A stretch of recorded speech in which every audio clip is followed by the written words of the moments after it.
right. Thank you for having me, and really have to say, I enjoyed the worship this morning so far. It's great.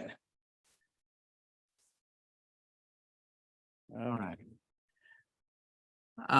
So this morning early in our class, we talked about worship. There was an introduction, more of a reminder of what worship is. Want to start out with another personal story, if that's okay. I grew up in a lot of congregations like this one. My father was in the Air Force for a little while, and then in petroleum engineering for most of my life as a kid. And so we moved around a lot, every 3 years on the average, sometimes 2 years. And I left home when I was 17 and went to different congregations in Texas and Florida, Alabama, working and going to school. And I counted the other day 12 different congregations, not visiting these congregations, but becoming part of 12 different ones from the time I was little. And I got a feel that, most congregations have in regards to their singing and their song worship. And usually, if they wanted to improve their song service, they would bring in a musician. They would bring in possibly someone who taught music in a high school or more, college, something like that. A faithful brother who had this talent or academic training. And that week, the song leaders would get together and they would learn to pitch the song. They would learn the 4-beat pattern, the 2-beat pattern, the 3-beat pattern. And the church would be encouraged to sing faster and louder, and it would work for a little while. And then it would, like we all do, we revert. Even where I go, we work on this regularly and we revert as well. Mechanics. The congregations that I was a part of, every one of them had a virtual split going on 24/7. There would be in the church people who loved to sing. There would also be people in the congregation who didn't like to sing. And so when it came to song worship and meetings like this, those who liked to sing, they just were thrilled. They would take it in, they would teach it. Those who didn't like to sing, they didn't like that meeting because they equated song worship with music only. And that was at every congregation I was at. We would have a singing night and some wouldn't come because it's just singing night. And those people that love to sing, they would be there. They'd be picking out all the songs and getting upset with those people who weren't there. This is how it was in all those churches. In fact, the song service was a little bit of a divisive topic, even though people loved each other and hung around each other and were faithful in their attendance. It's just they attributed to that song worship to those guys over there who like to sing, and they'll sing anything, and he's in a barbershop, and over here he can play the clarinet. And that's how it was. And it's still that way. Maybe not here, and maybe not in some places. And so that's really one of the reasons I go to congregations, is to help the non-singers understand this is not music only, and to help the singers understand this is not music only. In fact, it's not music primarily. Hymns are basically religious poems, sacred poems. We can read them or we can sing them. The hymnal that you have has a layout. a certain page layout called phrase notation. And at the end of every line, there's a break. It's basically poems laid out like poems and the music wrapped around it. It's so you can read those things when you're by yourself and get strength. But this low-grade division that goes on in congregations, you know, I think for some, when we read this morning, Psalm 122, I was glad when they said, let us go to the house of the Lord.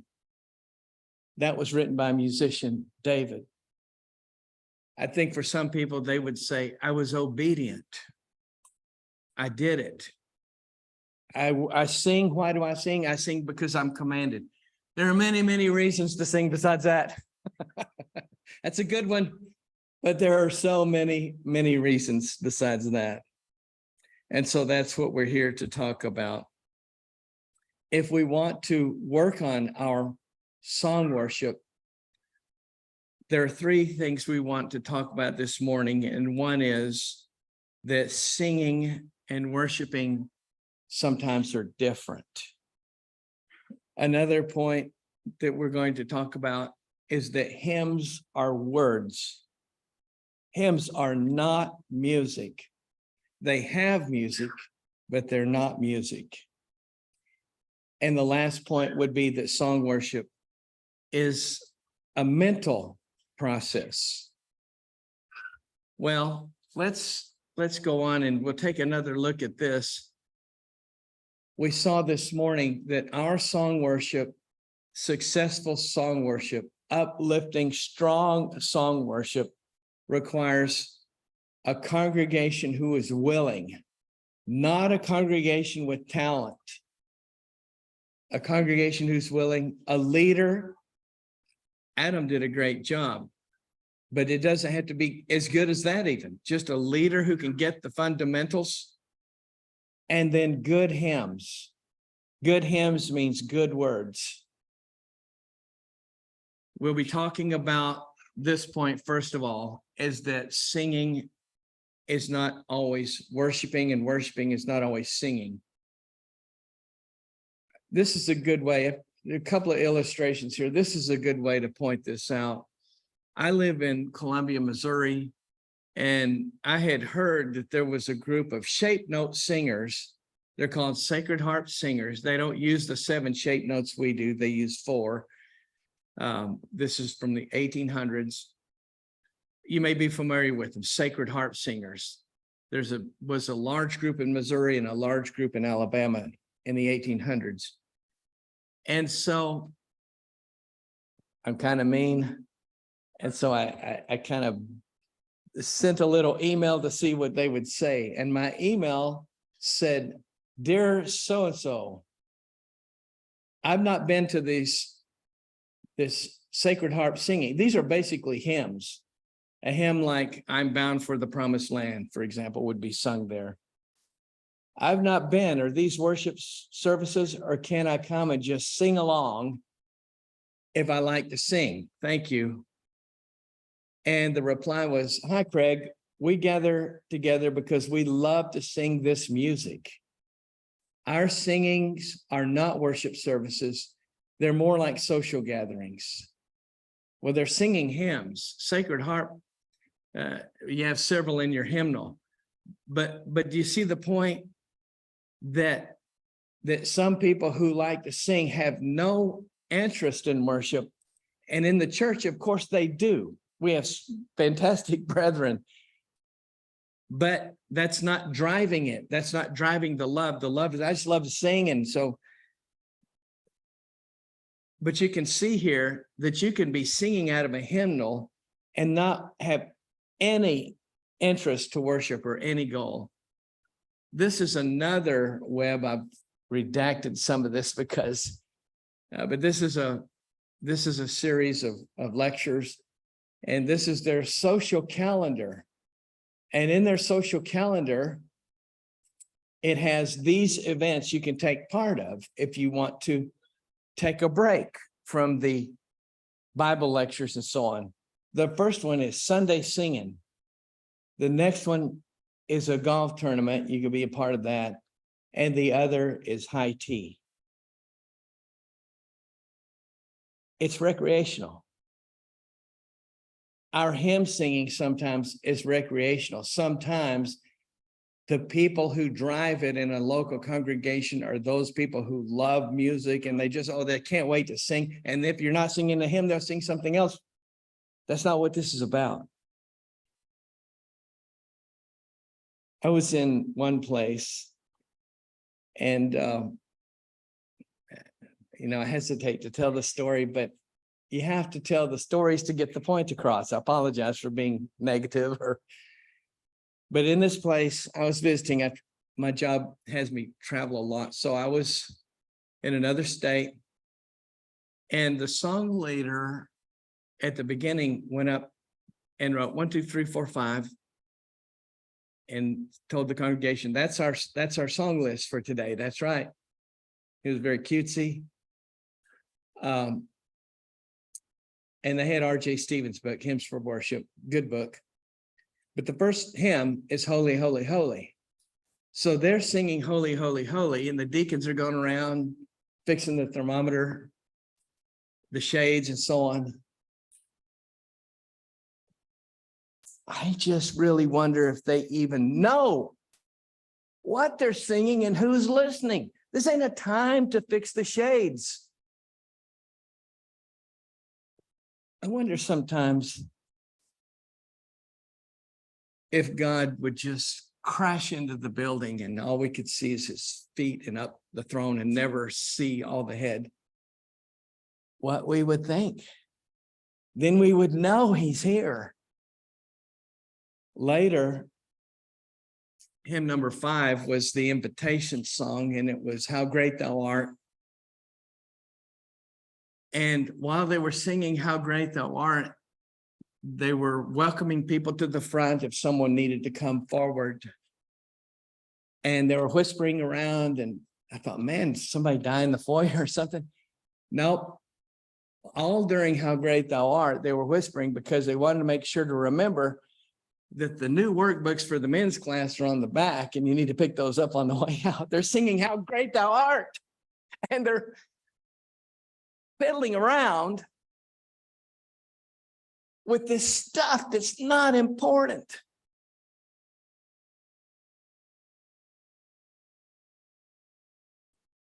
So hymns, they mean things. There is an audience, and we have to stop what we're doing and concentrate. It's not the time to walk around. They would never do that during the Lord's Supper. That's another level of holiness, evidently. Singing in the Bible was not just recreational. Here are some occasions. There are 20 scriptures here, so we won't be reading these. At the dedication of the temple, we read some of that.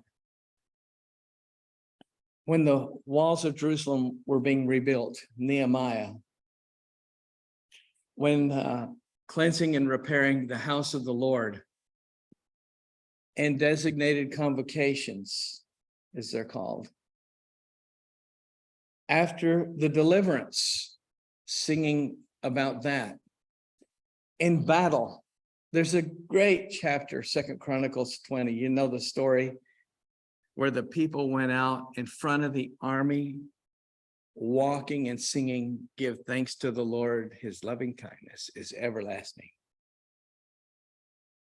In battle, on travels, in times of guilt, during the persecution and imprisonment, in times of joy, in times of sorrow.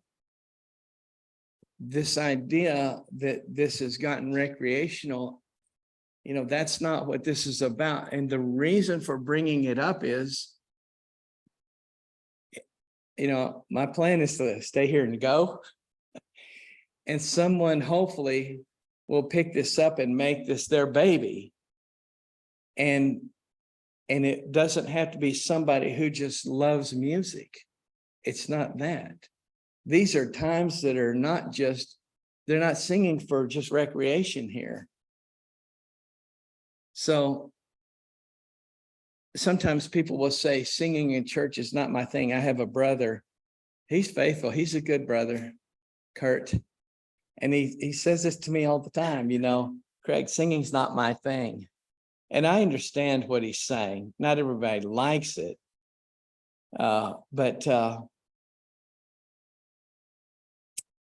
I think he's getting that because of this culture that we talk about in our congregations, where the people who just like to sing are sort of pulling the parade along wherever it goes, because this is, that guy teaches music here in the second grade. So let's follow him, but singing in church is not my thing. I've wondered before, I've said this to him. Do you read the Bible? Yeah. I said, are you in a book club? I don't read the Bible because I don't like to read. Well, I don't like to read. I don't. There are people, they're in a book club, or they just, you get around friends and they tell each other the titles of books. Have you read this? And they change books. I don't really like that, but I do like to read the Bible. And so many people, they don't like to sing, but if you put good hymns in front of them, good, strong hymns, they will like to sing those. Have you ever noticed at a funeral? What happens at a funeral? They get a capable person to lead. Doesn't have to be a professional opera singer, just somebody who can lead. The congregation is locked in on those words. They're ready to sing those words. The person who passed away may have said, I want this sung at my funeral. Why? Because the music is going like that, or what? No. Most of the time, they choose these hymns because of what they say. And the music is not in the way. Good music, but it's not in the way. And so those funeral hymns are memorable. And now, that's just an example from a funeral. We could do this. I led the hymns after 9/11, where I worship. And I can remember, wow, these things look different now. These hymns look so different. And the words came off the page. And so that audience that Sunday, it was the Sunday after the Monday bombings, but they were locked in, and that was a tremendous song service. So yes, there are people who don't like to sing, but if we give them good hymns and someone who can lead this capably, not a professional, it'd be fantastic. It'll be fantastic. That, by the way, is what it's like for me, where I worship, the church where I am. They have about 10 song leaders, but they've got 5 men there that know how to pitch it and keep the tempo going. And they just are so good they don't just pick specific hymns for a reason. They go through and pick up these 2 verses, these 3 verses. They're so specific and they're so good. Every time I go, I know it's going to be that way. It's just a thrill for me. The other thing to mention here is that hymns are words. Why do we say this? We said this several times this morning, and we're saying it again. It's because we need to get rid of that virtual split that runs through the congregations, where the singers are running the show and those worshipers over here may not like to sing, but they don't really have anything to do with it. That's a singer's thing. Almost like we got somebody who works in construction, so they're good about fixing the water fountain and the windows and so on, and that's their thing. This is for everybody.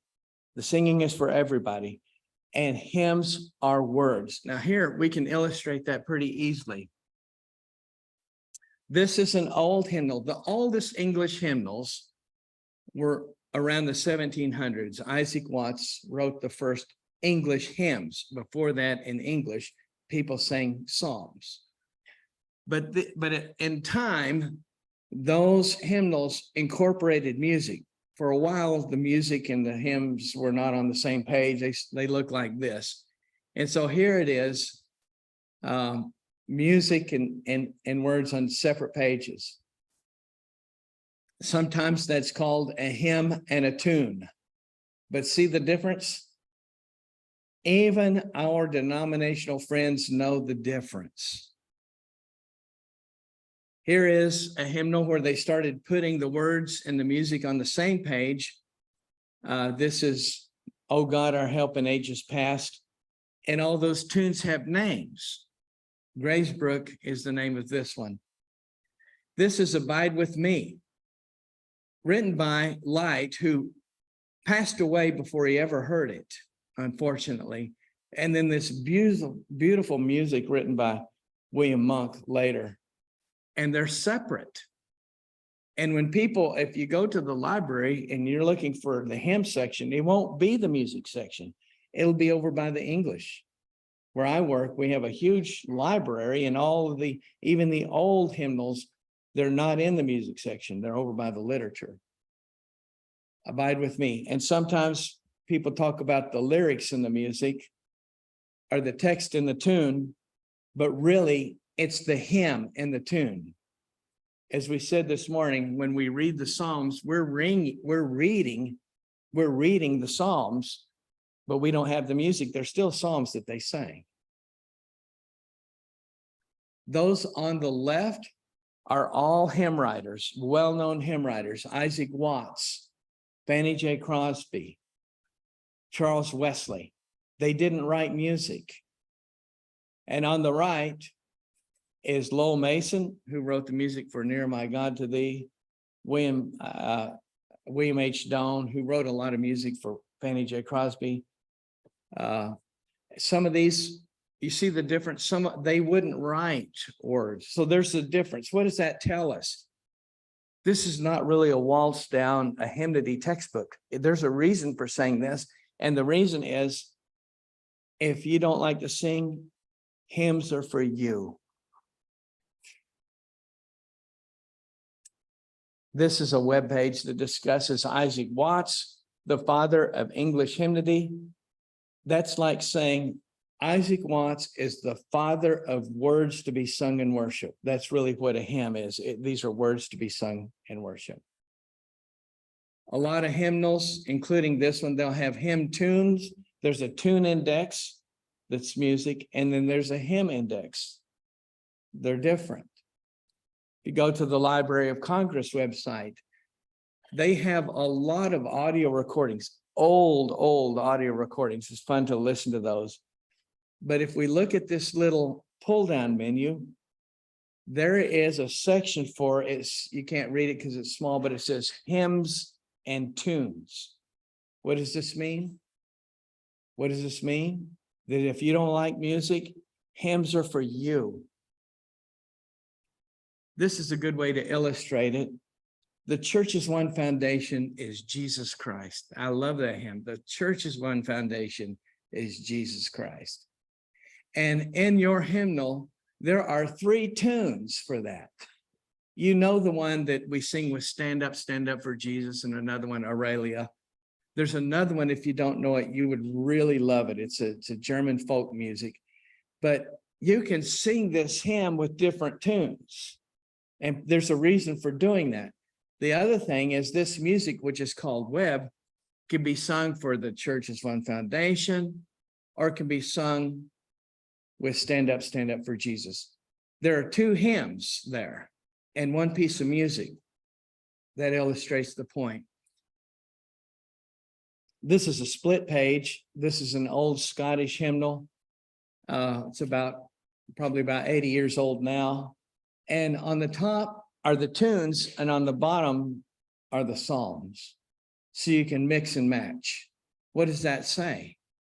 That this is not really about music. It is music, and music's important. And the Lord expects it. But really, people that are really into the hymns, most of them that I know, some of them anyway, can't even write music.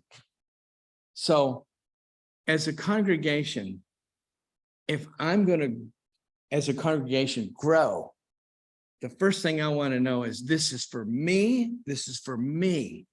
I can't play. I can't sing Mary Had a Little Lamb. I can't do anything musical, but this is for me. Just like the Psalms that we read are for me. And the last point is that hymns and hymn worship, song worship, is a mental process. We're going to go through this a little bit now and then more tonight. And I forgot to say, tonight it's 5:30. Is that correct? 5:30. And so if the song leaders could come at 5, we'll do just 30 minutes early tonight.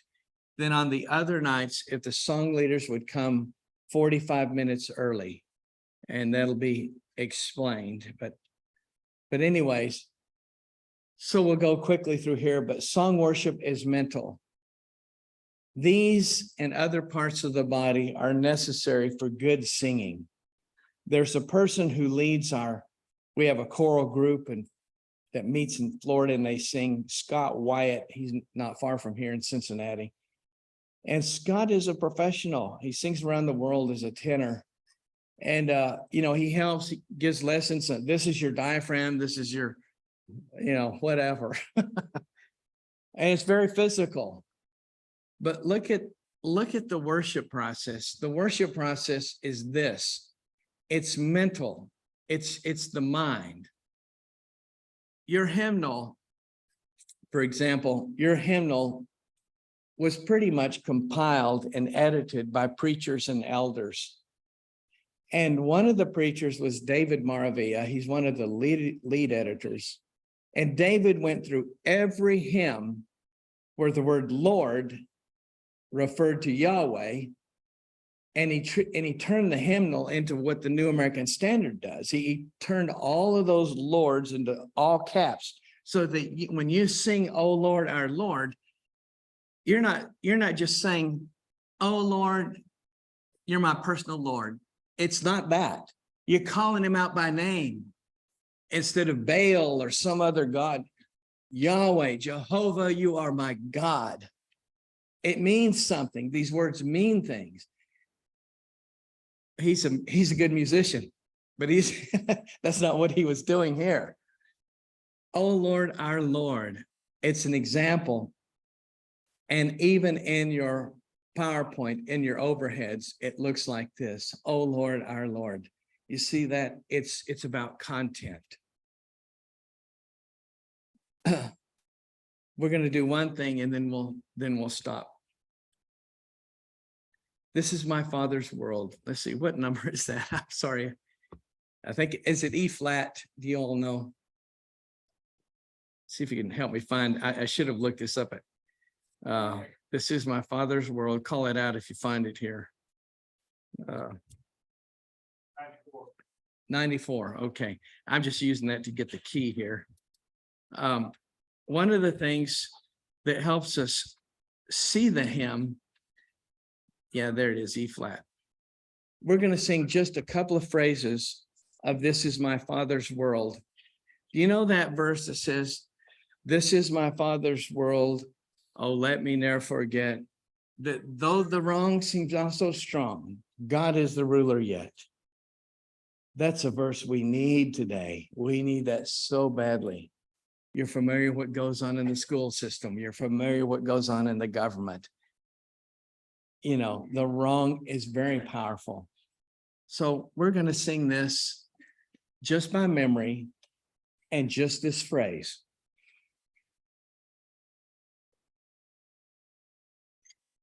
Go.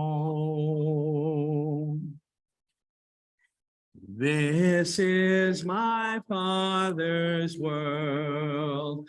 Oh, let me ne'er forget that though the wrong seems all so strong, God is the ruler, yeah.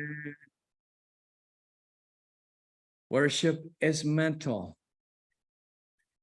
Try this one. So this is my Father's world. Oh, let me never forget that though the wrong seems also strong, God is the ruler, yeah. You can do this with many, many hymns.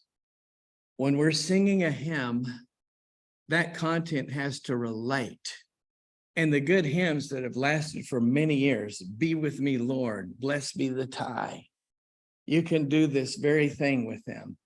We're not going to go through it because we're going to save some of this, but singing with photos, it's not something that we do in worship, but it sort of trains us how to see the content that we're singing and make it more than just words on a page. So that's why we do this. It's just an exercise. I think we'll stop right here. It was said earlier by Adam that there are about 40 or 50 other PowerPoint slides on here. I didn't know how long to go today. I didn't know the service per se here at this congregation, but so we'll stop with the lesson there and pick up tonight. It'll be at 5 o'clock for the song leaders and 5:30 for everyone else. It is the time of our service where we typically offer an invitation. We don't close out, many congregations don't close out their services without offering people an opportunity to come forward to become Christians, to repent of their sins, to make change, to ask for prayers. And we'll be singing out of our book, Adam, I think.